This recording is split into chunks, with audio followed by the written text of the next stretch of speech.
জীবনে প্রকৃত সুখ স্বাচ্ছন্দ্য শুধু অর্থ সম্পদ বা বিলাসিতার উপর নির্ভর করে না।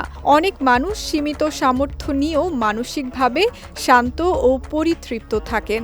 এর মূল কারণ হলো তারা এমন কিছু উত্তম অভ্যাস গড়ে তোলেন যা তাদের জীবনকে আল্লাহর সন্তুষ্টির পথে পরিচালিত করে।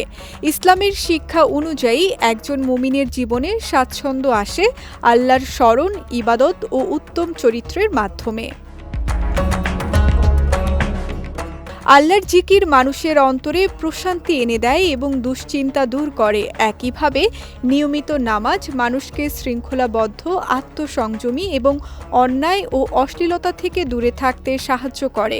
সততা ও সত্যবাদিতা মানুষের প্রতি মানুষের আস্থা বৃদ্ধি করে এবং ব্যক্তি ও সমাজে শান্তি প্রতিষ্ঠায় গুরুত্বপূর্ণ ভূমিকা রাখে। জীবনের প্রতিকূল সময়ে ধৈর্য ধারণ একজন মুমিনের অন্যতম বড় গুণ।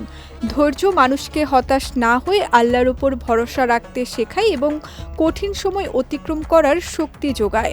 অন্যদিকে আল্লাহর দেওয়া নিয়ামতের জন্য কৃতজ্ঞতা প্রকাশ মানুষের মনে সন্তুষ্টি সৃষ্টি করে এবং জীবনের প্রতি ইতিবাচক দৃষ্টিভঙ্গি গড়ে তোলে। এছাড়া পরিমিত জীবনযাপন ইসলামের একটি গুরুত্বপূর্ণ শিক্ষা। অপচয় ও অপ্রয়োজনীয় ভোগবিলাস থেকে দূরে থেকে মিতব্যয়ী জীবনযাপন করলে মানুষ আর্থিক ও মানসিকভাবে স্বস্তিতে থাকতে পারে। প্রকৃতপক্ষে একজন মুমিনের জীবনে শান্তি ও স্বাচ্ছন্দ্য আসে কোরআন ও সুন্নাহর আলোকে গড়ে ওঠা এসব উত্তম অভ্যাসের মাধ্যমে। বস্তুগত উন্নয়ন জীবনের একটি অংশ হলেও আত্মিক ও নৈতিক উন্নয়ন ছাড়া প্রকৃত সুখ ও প্রশান্তি অর্জন সম্ভব নয়।